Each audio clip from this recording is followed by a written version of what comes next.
अस्सलामुअलैकुम स्टूडेंट्स, कैसे हैं आप सब। आई होप आप सब खैरियत से होंगे।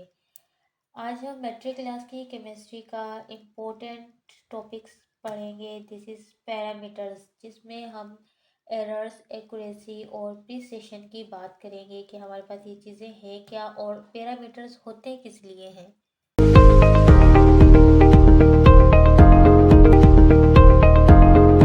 अच्छा, आज का जो हमारा टॉपिक है this is important parameters. Parameters की हम बात करेंगे कि पैरामीटर्स हैं क्या और ये यूज़ किस लिए किए जाते हैं। देखिए, पैरामीटर जो होते हैं मेजरेबल फैक्टर होते हैं। कुछ ऐसे फैक्टर होते हैं जो कि मेजर करते हैं कि जो आपने कोई भी आपने किसी भी चीज़ की एनालिसिस की है, क्या वो उसकी परफॉर्मेंस ठीक है या क्वालिटी की बुनियाद चेक करने के लिए क्या करते हैं हम पैरामीटर यूज़ करते हैं। वो फैक्टर्स को यूज़ करते हैं जिससे हमें पता चले कि जो एनालिटिकल मेथड है, जो कि हमने एनालिटिकल की है, उसकी परफॉर्मेंस और क्वालिटी है कैसी। यहाँ पे जस्ट हम तीन जो पैरामीटर्स की बात करेंगे, जिसमें first is error, second is accuracy and third is precision की बात करेंगे कि ये हमारे पास पैरामीटर हैं क्या और ये हमें किस चीज़ की मालूमात फराहम करते हैं। तो फर्स्ट हम एरर की बात करते हैं कि एरर है क्या। एरर असल में पता है क्या होता है, गलती। ठीक है, वो कह रहे हैं कि इसमें हम जानते हैं इस एनालिटिकल मेथड और में या एक्सपेरिमेंट में हम क्या हम ऑब्जर्व करते हैं, एरर्स को हम ऑब्जर्व करते हैं कि असल में एरर्स है क्या। वो कह रहे हैं कि जो एरर्स असल में जो होती है 13% जो एरर्स या जो गलती आती है, आपने जो भी एनालिसिस की है उसमें गलती किसकी वजह से आती है। इक्वाइपमेंट जो आपने आलात यूज़ किए हैं उसकी वजह से भी, क्यों गलत है या ख़राब है, इसकी वजह से भी हो सकती है। और 13% ह्यूमन एरर्स होती है। ह्यूमन एरर्स क्या है, देखने में थोड़ा सा मसला हो जाता है, मतलब आपने लेवल ठीक नहीं रखा है, तो जिसकी वजह से क्या होता है, फिर आपका जो भी आप रीडिंग ले रहे हैं वो ख़राब हो जाती हैं, गलत हो जाती हैं। 16% जो होती है सैम्पल प्रिपरेशन, जब सैम्पल प्रिपेयर किया जाता है 16% उसमें आ सकती है। और 10 जो है रॉन्ग कैलिब्रेशन की वजह से होती है। वो कह रहे हैं एरर्स को जो है हम डिफाइन किस तरह से कर सकते हैं। एरर को हम डिफाइन कर सकते हैं न्यूमेरिकल डिफरेंस है ये between observed value and true values. कोई भी हमें ट्रू वैल्यूज़ दी गई है और हमने कोई भी ऑब्जर्व वैल्यू की है, उनके दरमियान जो डिफरेंस आएगा उसे हम क्या कहेंगे, एरर्स कहेंगे। जैसे कि अगर हमारे पास 10 है और 10 हमारे पास क्या है, ट्रू वैल्यू है, और ऑब्जर्व्ड हमने वैल्यूज कितनी की है, 8 की है। तो हम क्या करेंगे, 10 में से जब हम 8 को माइनस करेंगे तो जो 2 आएगा हमारे पास वो क्या है, एरर्स है। ठीक है, ट्रू वैल्यू और ऑब्जर्व्ड वैल्यू के दरमियान क्या है, ये एक एरर आ गया है। उसके बाद वो कह रहे हैं कि एरर को भी क्लासीफाई किया गया है, किस चीज़ में क्लासीफाइड किया गया है, सिस्टमेटिक एरर में और रैंडम एरर में। तो हम पहले देखते हैं कि सिस्टमेटिक एरर क्या है। अच्छा, सिस्टमेटिक एरर में क्या है, ये वो एरर होती है जो कि डिटर्मिनेट एरर होती है, जिसका हमें पता होता है कि ये एरर किसकी वजह से हो रही है। Caused by the defect in the analytical method और इम्प्रॉपर फंक्शनिंग ऑफ इंस्ट्रूमेंट। जो भी हम इंस्ट्रूमेंट यूज़ कर रहे हैं, जो भी हम आलात इस्तेमाल कर रहे हैं, अगर वो ठीक तरह से वो टूटे हुए हैं कहीं से या कुछ भी उसमें प्रॉब्लम है, उसकी वजह से जो एरर होती है उसे हम क्या कहते हैं, सिस्टमेटिक एरर कहते हैं। जैसा कि यहाँ पे बताया भी है कि सिस्टमेटिक एरर के बारे में। ये देखें, अगर आपके पास कोई भी स्केल है, ठीक है, ये स्केल अगर यहाँ से टूटा हुआ है, अगर आप रीडिंग लेते हैं, अगर ये 2 पॉइंट यहाँ से नहीं है, आप रीडिंग लेंगे 2 से लेंगे, यहाँ पे फॉर एग्जांपल 2 है, 2 से जो भी आपने रीडिंग लेनी है 10 तक, 2 से जब आप लेंगे यहाँ पे तो क्या होगा, 10 ही शो करेगा, लेकिन यहाँ पे क्या है, 2। तो आपकी यहाँ से ये जो 2 पॉइंट की ये यहाँ से क्या होगी, एरर हो जाएगी। क्योंकि आपको स्केल पे जो रीडिंग बताएगा वो यहाँ पे बताएगा कि वो 10 आ रहा है, लेकिन आप काउंट करते हैं क्योंकि आपने रीडिंग तो 2 से ली है, 2 से रीडिंग लेने की वजह से क्या हुआ, आप में एक एरर आ गया जो कि यहाँ पे था, +2 का एरर आ जाता है। इसी तरह कह रहे हैं कि अगर हम कोई भी एसिड या बेस की टाइट्रेशन करते हैं, इंडिकेटर जो हमारे पास है वो सही से नहीं काम कर रहा है, प्रॉपर उसे प्रिपेयर्ड नहीं किया गया, तो फिर जो कलर्स होंगे उसमें भी क्या होगा, हमारे पास क्या होगा, एरर आएगी। तो इस तरह की जो भी एरर होती है उसे हम क्या कहते हैं, सिस्टमेटिक एरर कहते हैं। तो ये क्या कह रहे हैं कि जी सिस्टमेटिक एरर बताइए। यहाँ पर इंस्ट्रूमेंट जो होते हैं हमारे पास वो प्रॉपर वर्क नहीं करते, तो इसकी वजह से क्या होता है, सिस्टमेटिक एरर होता है। यहाँ पे इन्होंने बताया ब्यूरेट है, अगर आप एसिड और बेस की टाइट्रेशन कर रहे हैं और ब्यूरेट को आपने अच्छे से साफ नहीं किया है, उसमें पानी रह गया है, तो आपके जो भी आपके पास रिजल्ट्स होंगे उसमें क्या होगा, एरर आएगा। तो उसे हम क्या कहते हैं, सिस्टमेटिक एरर कहते हैं। उसके बाद है रैंडम एरर। रैंडम एरर क्या है, ये इनडिटर्मिनेट एरर होती है और कास्ट किससे होती है, प्रोसीजर, इन्वायरमेंटल फैक्टर या लिमिटेशन ऑफ इंस्ट्रूमेशन। ये क्या है, सिस्टम रैंडम एरर क्या है, रैंडम एरर इनडिटर्मिनेट होती है, आपको नहीं पता होता है कि ये असल में किस वजह से हो रही है। जो सिस्टमेटिक एरर होती है उसमें आपको प्रॉपर पता चलता है, वो डिटर्मिनेट होती है, आप उसे सही कर सकते हैं। रैंडम एरर जो होती है, इन्वायरमेंटल फैक्टर होते हैं, कुछ इन्वायरमेंटल फैक्टर की वजह से क्या होता है, वो एरर आती है, तो उसे हम क्या कहते हैं, रैंडम एरर कहते हैं। देखें जैसे कि अगर हमारे पास कोई भी जो है बैलेंस है, अगर हम बैलेंस में वज़न कर रहे हैं, ठीक है, हवा चल रही है, हवा से क्या होगा, फिर उसका जो वॉल्यूम होता है वो थोड़ा डिस्टर्ब हो जाता है, हमें एक्यूरेट जो है वॉल्यूम नहीं मिलता, तो उसे हम क्या कहते हैं, रैंडम एरर कहते हैं। तो यहाँ पे हमें एरर की दो टाइप्स बताई गई थी, जो कि हमने पढ़ी है, सिस्टमेटिक एरर और रैंडम एरर। तो अब हम एक्यूरेसी की बात करेंगे कि एक्यूरेसी जो हमारे पास सेकंड जो पैरामीटर है, दिस इज एक्यूरेसी।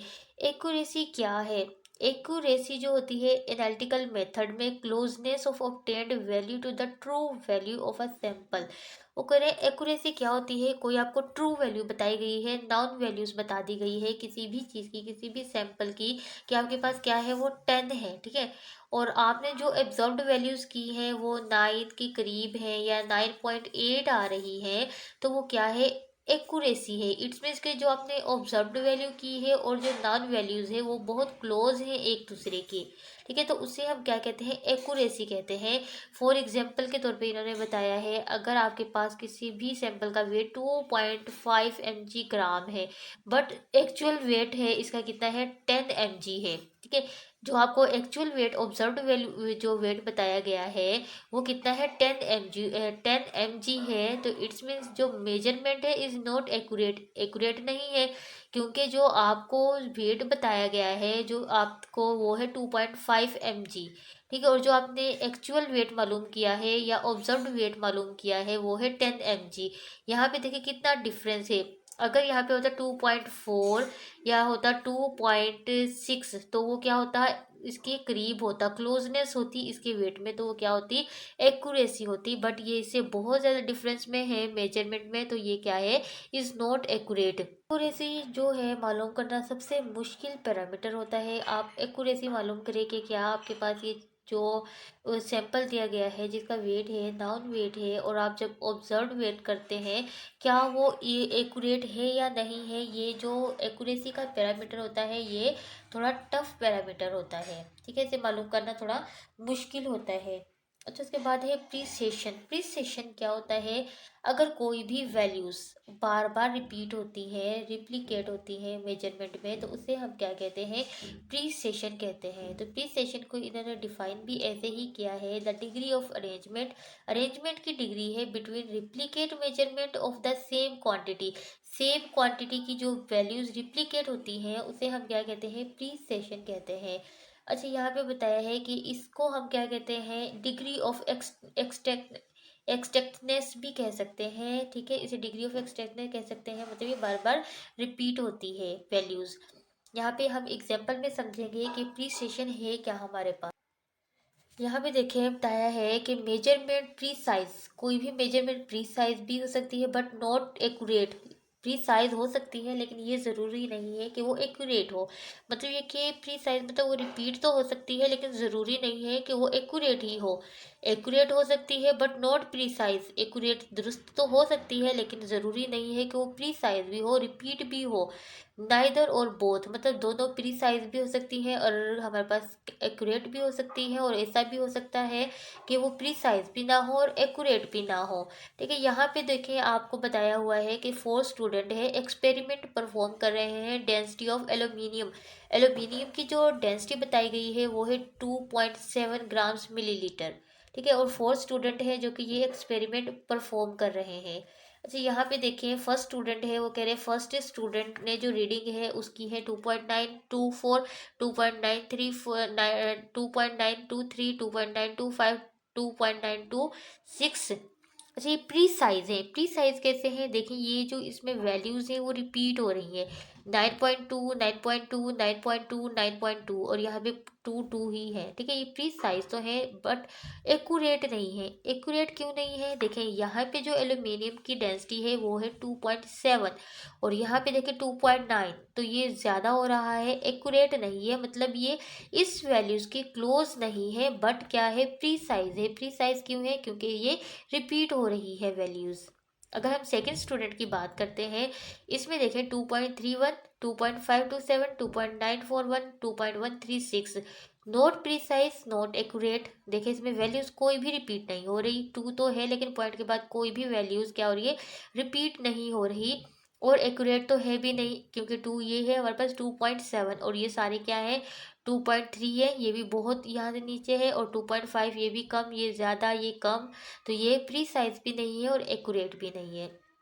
उसके बाद हम थर्ड स्टूडेंट की तरफ आते हैं। थर्ड स्टूडेंट की क्या है वैल्यूज, 2.649, 2.731, 2.695, 2.742, नोट प्रिसाइज एक्यूरेट। अब देखें इसमें वैल्यूज जो है हमारे पास रिपीट नहीं हो रही है। देखिए अगर हम इस वैल्यूज की अगर आप बात करेंगे कि 2.731 है और ये है 2.742, ठीक है, 42, यहाँ पे भी ये डिफरेंस है, यहाँ पे भी ये डिफरेंस है, और यहाँ पे ये डिफरेंस देखें 2.649 और ये है 2.69। ठीक है, तो यहाँ पे भी ये क्या है, डिफरेंस है, नॉट प्रीसाइज। मतलब इसमें वैल्यूज कोई नहीं रिपीट हो रही बट एक्यूरेट है। एक्यूरेट कैसे है, देखें 2.7, तो ये क्या है 2.7, 2.7 दो बार क्या है हमारे पास, ये क्लोजनेस इसकी वैल्यूज है, और ये 2.6 और 2.6 ये भी बिल्कुल 2.7 के क्लोज है। तो ये क्या है, प्रीसाइज तो नहीं है, रिपीट तो नहीं हो रही वैल्यूज, बट एक्यूरेट है। ठीक है, करीब है ये इसके। अगर हम फोर्थ स्टूडेंट की तरफ आते हैं, इसमें देखिए 2.701, 2.69, 2.702, 2.698, ये प्री साइज भी है और क्या है, एक्यूरेट भी है। देखिए प्री साइज कैसे है, 2.70, 2.70 दो बार आया, 2.69, 2.69, तो ये क्या है, रिपीट है। वैल्यूज़ भी रिपीट हो रही हैं और ये 2.7 के बिल्कुल क्लोज हैं। तो इसे हम कह सकते हैं कि ये हमारे पास जो वैल्यूज़ हैं प्रीसाइज भी हैं और एक्यूरेट भी हैं। तो इसमें यहाँ पर भी यही बताया गया है कि जो आपको अबव एग्जाम्पल बताई गई है, that good precision does not accurate ensures good accuracy, but valid measurement system needs good precision as well as accuracy। ठीक है, तो यहाँ पे देखें आप, यहाँ से आराम से पता चल सकता है कि प्रिसिशन क्या है और एक्यूरेसी क्या है।